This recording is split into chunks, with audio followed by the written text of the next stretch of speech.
har'a keessa koo kan deddeebi'u hafuura qulqulluun harka walii keessan ol qabaa keedhanii nama sun bukkee maturee irratti dubbannuudha. Namni Waaqayyoon amanatu jedha hin gatamu jedha. Erga akkasii dubbadhu naan jedha Waaqayyo. Ameen jettanii harka keessa ol kaafadhaa keedhamee ani Waaqayyoon amanadheedha hin gatamu jedha. Hallelujah. Namni Waaqayyoon qabu hin gatamu jarana. Kanaaf sagalee Waaqayyoo keessaa faarfannaa 27 lakkoofsa tokkorraa kaatanii maturuma isaan fudhadheeni namni Waaqayyoon amanatu hin gatamu kan jedhu sararrattan qabadhee dhufee akkasidha gaafa dubbatu Waaqayyo ifa kooti fayyina kootis yoos immoo eenyunan sodaadharee Waaqayyo da'oo jireenya kooti eenyu durattan pirpiramareedha. Ameen jettanii warri hamaa hojjetan anaa nyaachuudhaaf yommuu anatti dhiyaatan warri anaa cunqursanii fi warri diinota kooti ana irratti yommuu ka'anii ofuma isaaniitti gufatanii kufaniidha. Harka walii keessa ol qabaate bara 2018 jedha. Sibiraa gufatanii hafuudhaanii. Sibiraa gufatanii hafuudhaanii. Waaqayyo ifa kooti fayyina kootiidha. Ila ameen jettanis Waaqayyo ifa kooti fayyina kooti. Waaqayyo namni amanatu hin gatamu. Namni baay'ee maaliif gatame yoo jettan bara 2016 17 14 13 12 11 namni maaliif gatamu yoo jettan yoo Waaqayyoon gate gataa malee hin gatamu. Harka walii keessa nu qabaa keedha namni kan gatamuuf jedhame yoo Waaqayyoon gate gatamaidha. Yesuus namoota gatamu barbaacha dhufe malee warra hin gatamne barbaacha dhufne. Warra gataman warra cubbamoota warra karaarraa maqan warra Waaqayyotti maxxanan Waaqayyoon barbaaddataniif Waaqayyo guyyaa fide. Kanaaf Waaqayyo ifa kootiidha. Waaqayyo ifa kootii fayyina kootiidha. Kanaaf iddoo kanatti naalaltan isa jalqabaa tokko Waaqayyo ibsaa keenya ta'uusaa dubbata. Harka walii keessanii wal qabaata jedha. Waaqayyo ibsaa keetiidhaan hime. Yoo si ife jiraattaidha. Ifa kennaamsin jedhame. Ibsaa kennaamsin jedhane. Mee macaafa qulqulluu keessaa nu dubbisaa deemaa. Salamaffaa Saamu'eel 22 boqonnaa 22 lakkoofsa 29 irraa Waaqayyo ibsaa keenya barri 2018 namoota baay'ee dukkana yoo ta'e gidiraa yoo ta'e nuuf ibsaan keenya Kiristoos nu duukaa jira. Sababiin isaa hafuurri Waaqayyo gaafa gara keenya dhufu ibsaa jireenya keenyaati dukkana keenya miti Yesuus. Namoonni baay'een akka waan dukkana ta'e Yesuus hin baqatu.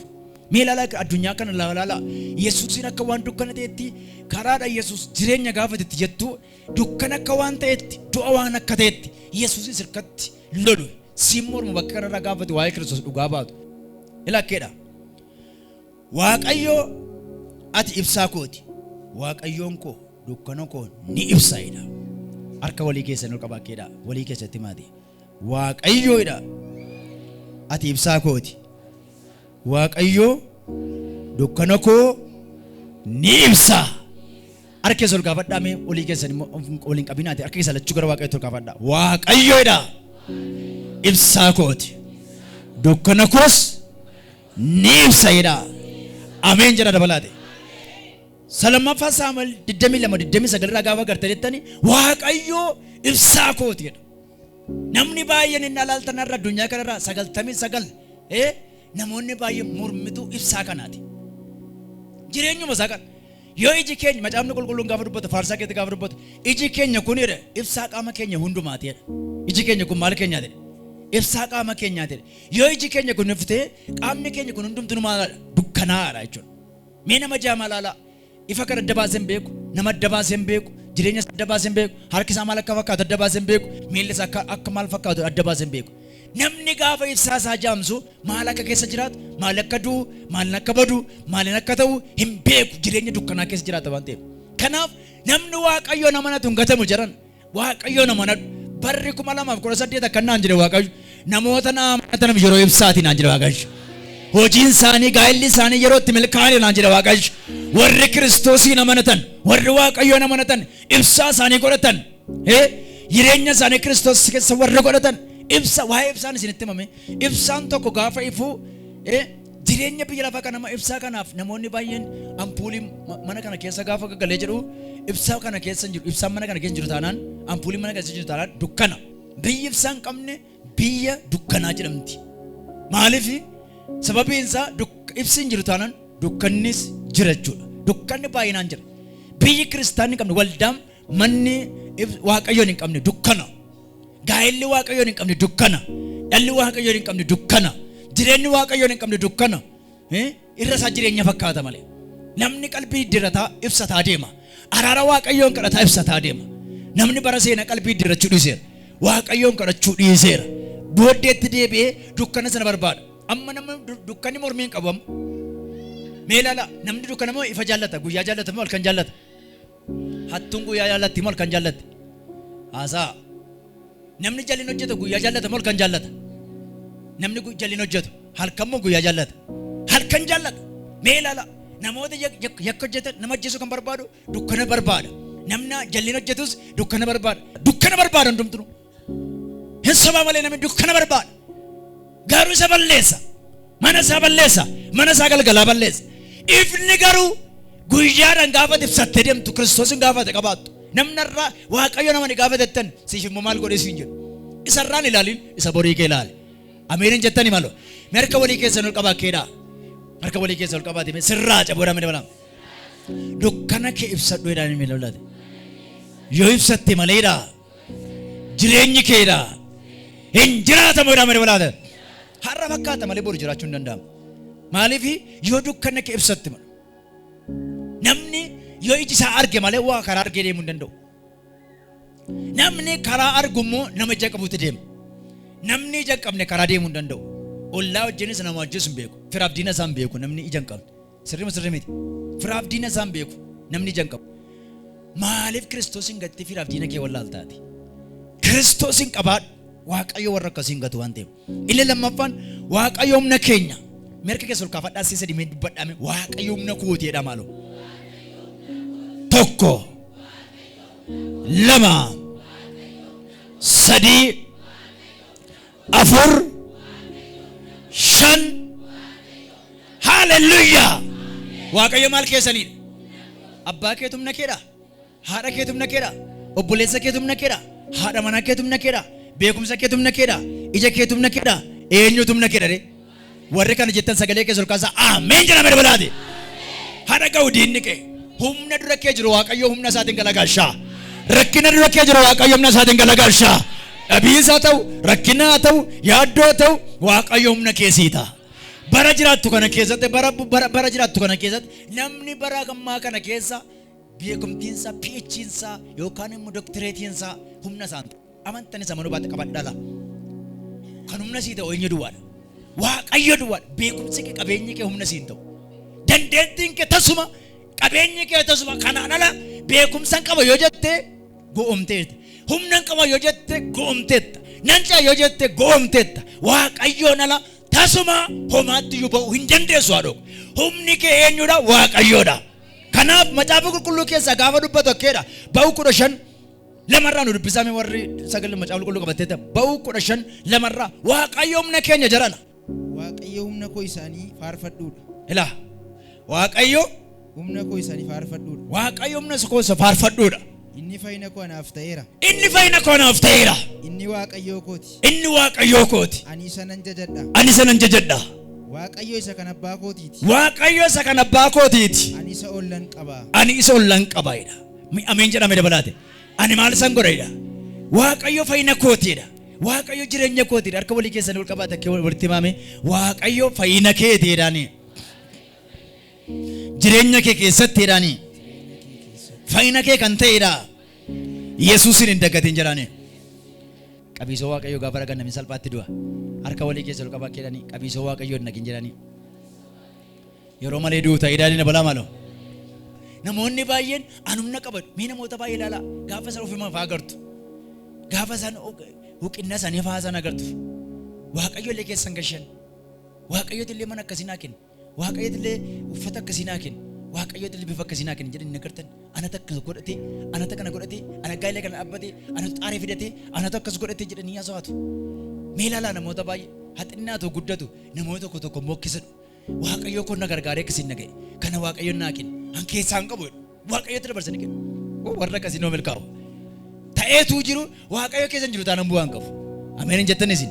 Waaqayyo akkatti si gargaare qaba. Kanaaf barri 2018 humna isaatiin waaqayyo si gaggeessa. Harka walii keessanii wal qabaatime humna waaqayyo malee jiraachuu hin dandeessu jedhanii. Humna waaqayyo malee darbuu hin dandeessu jedhanii balaatime. Isa sadaffaa sodaa malee waaqayyoon amanachuu.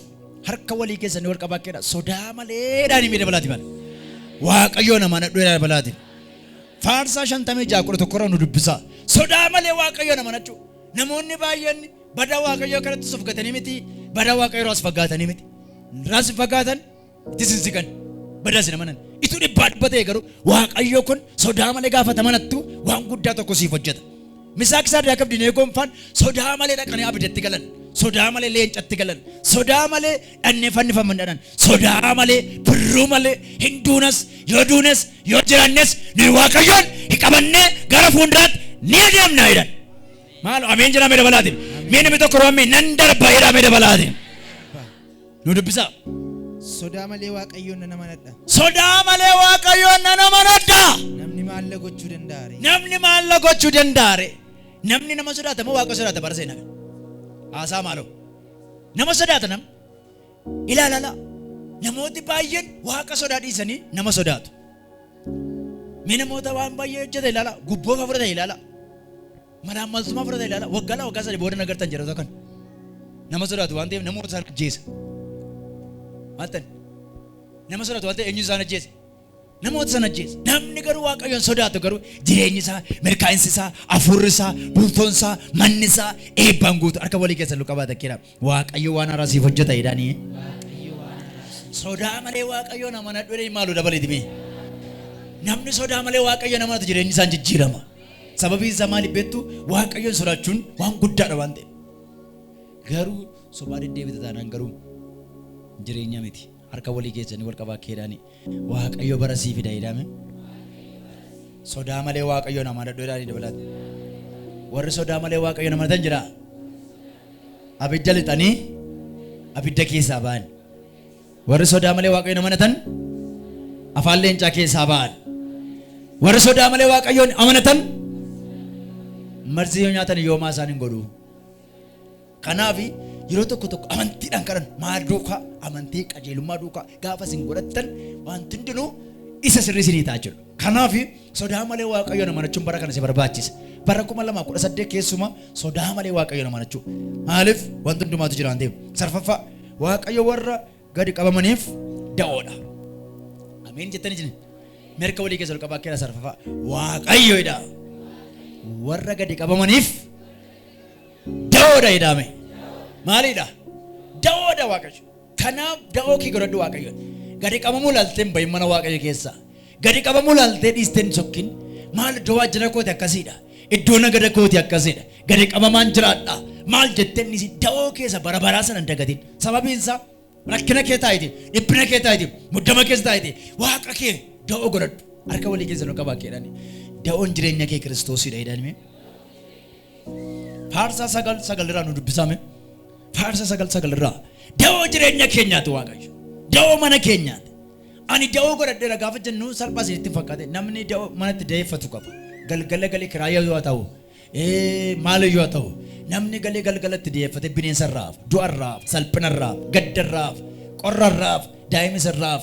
Kanaaf waaqayyo da'oo jireenya keenyaa isa ta'e waaqa sana amanachuu qabna jechuudha. Nu dubbisa. Waaqayyo warra gadi qabamaniif da'oo ol jedhaadha. Da'oo ol jedhaadha. Da'oo ol jedhaadha.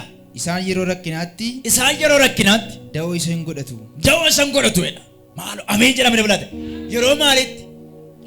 Yeroo maalitti? Yeroo rakkinaatti. Alwaasaa sagalee keessa ol kaasaa yeroo maalitti hin jedhe? Yeroo rakkinaatti. Yeroo rakkinaatti jedhame. Yeroo rakkinaatti. Yesuus da'oo kooti harkisan bal'ifadhaate. Yesuus da'oo kooti. Ameen ameen. Isaan da'oon isaanii Kiristoos Yesuusidha waan ta'eef manni isaanii waaqayyo duratti barri isaanii waaqayyo duratti da'oon isaanii yeroo rakkinaa, yeroo gidiraa, yeroo dhukkubaa, yeroo wawwaannaa, yeroo dhiphinaa waaqayyo da'oo jireenya isaaniiti. Harka keessaa wal qabaate akkeedha. Yesuus da'oo jireenya keeti jedhame. Inni si gargaara jedha. Inni si dhaabata jedha. Inni si oolcha jedha. Si dhaabata jedha. Ameen ameen. yeroo rakkinaatti maal keessaniira Yesuus asa da'oo keessa meeqa kan harka walii keessa ol qabate Yesuus da'oo kooti jedhame jira Yesuus da'oo kooti jedha sadhumaa dubbadhenaaf sashanaffa Waaqayyo gara keenya nan barin jirta Waaqayyo gara kooti jedhama lumi bara 2018 jedhame Waaqayyo gara kooti jedhama lo raas harka keessa rakkeedha Waaqayyo gara kooti jedhama lo dabalaati gara gaa'ela keetiiti gara hojii keetiiti gara bultoo keetiiti gara mana keetiiti gara jireenya keetiiti gara mul'ata keetiiti gara caamsa keetiiti gara guddachuu keetiiti gara miidhagina keetiiti gara kabajamuu keetiiti Waaqayyo gara keetiiti bagani yela mee sagalee keessa ol kaasaa jedhu yoo kedhame Waaqayyo gara kooti jedha dabalaati lama jedha maaloo sasadaffaa saduma hallelujah gaafanni gara kee ta'uu garta gaabirana Waaqayyo singal gaafanni gara kee ta'uu garta miilana siin jedhe sababiin isaa diina kee salphise siin immoo si baase namoota bidduutti si kabajee Waaqayyo gara ta'uu kee mirkaneessa akkamitti beektaa hojii isaa diina garta Waaqayyo akkamitti beektaa Waaqayyo ulfina isaa mul'isee jireenya kee fayyaa godhee si guddisaa si dabalaa si jiraa si haaressaa kadhachaa lallabaa raajaa guddachaa barri 2018 bara keessii ta'eera illee galateeffadhaa maloo Waaqayyo maloo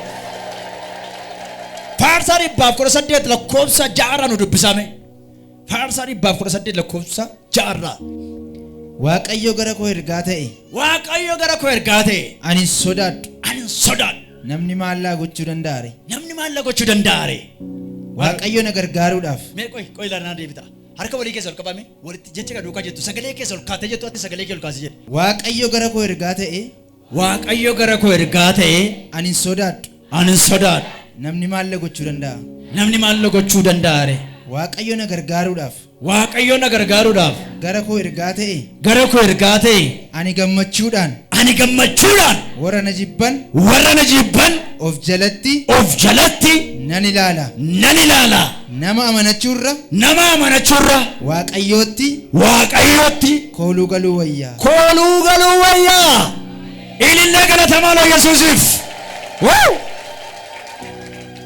nama amanachuurra Waaqayyootti galuu kooluu galuu wayyaa diina kee immoo jaalladhu bara 2018 kana mu diina kee nyaachise ina garta dhugaa Waaqa warra si jibban nagaa si dhabuun ati mu didi nagaa gaafadhu si hamatu didi nagaa gaafadhu si jibbu muti dhaqi firoota kee ta'an firoon lammii kee ta'an dhaqi mana isaa dhaqi nyaadhu dhugaa Waaqayyo akka itti diina mootu sitti maaraan akka itti biyya lafaa mootu sitti maaraan harka walii keessan ol qabaata keedhani dhaqiitii mana diina keetii nyaadhu jedhani mee warra si jibban fira kee godhadhu jedhani dabalaate ituu caaltuu agarta jedhame dabalaate utuu maal taatu agarta caaltuu agarta hin caalta caalaadha maqaan kee barana Waaqayyo gooftaa Yesuus caalaadha caaltuudha barana maqaan kee hin jedhe aboo hojiidhaan milkaa'insan gaafa Waaqayyo si dookaatu gaafa Waaqayyo si gaggeessu gaafa Waaqayyo si dabarsu gaafa Waaqayyo si boositti godhu gaafa Waaqayyo mana sitti ijaaru gaafa Waaqayyo konkolaataa sitti bitu gaafa Waaqayyo mana kee jireenya kee urgeessu mana kee keessa urgaa jedhu hojii kee keessa urgaa Waaqayyo akka galu ittoo keessa urgaa Waaqayyo akka galu Akara labasia Meri lekan galateeffadhaa maloo Waaqayyoon jabeessaati sababiin isaa Waaqayyoon gaafa qabaateetu Waaqayyo barana si wajjin ta'uu isaa mul'isa akkamitti beektaa fayyaa si godhee nagaa si godhee si guddisee biyya lafaa si baasee karaa sitti banee si ceesisee maaltu ta'e jedhanii wangeela ka Ana ke kan ta'u wangeela ka ija kan si ta'u wangeela ka gurra kan si ta'u wangeela ka sammuu kan si ta'u wangeela ka uffannaa kan si ta'u simboo kan si ta'u wala daba saka patara la basentoro labash wana gara bo yosi ta nan sita yo naman ne tagaru sinto wan san dubbadala Waaqayyo warra amananiif guyyaan kun guyyaa addaatiin anjalaayira nama subukkee raasaa ta'eedha Waaqayyo barana baasiif hojjeta hidhee midabale yeroo dhiyootti jedha dabalaati galataaf deebitee dhufteedha Waaqayyo gara eenyuuti dhugaa Waaqayyo dubbadha malu Waaqayyo gara eenyuuti ina manta harka keellachol qabadhu waan dubbadhaar Waan isaan beeku Waaqayyo akkanaan jedhe namoota baay'ee gara isaanii ta'e mirkaneessaaf naan jedhe. Balbala banuudhaan si guddisuudhaan bara 2018 si baay'isuudhaan si jijjiiruudhaan du'i biyya dhaalu sin argatu waan ta'eef bara 2018 Waaqayyo isa bara 2017 bara addattan gara kee taare Waaqayyo. Addatti nama no addatti nama duratti gadi bu'aa haalli kee dhugaa Waaqayyo nagadee kee gadi bu'aa haalli kee gadi bu'aa namoota biyyatti hollaatti gadi bu'aa firafalagaatti gadi bu'aa gadeen kee buu naman taatu buu gatiin qabdu gadi bu'aan argaa jira namoota kudhan abidda wayirra bu'uun argaa namoota kana abiddi Waaqayyo dhaqee gatii isaan hin dabalan naan jedhan argaa jira kiiloo isaan hin dabalu naan jedhaa jira namna mana seesari ameena jedhame Amen. lama Amen. sasadaffa Amen. saduma Amen.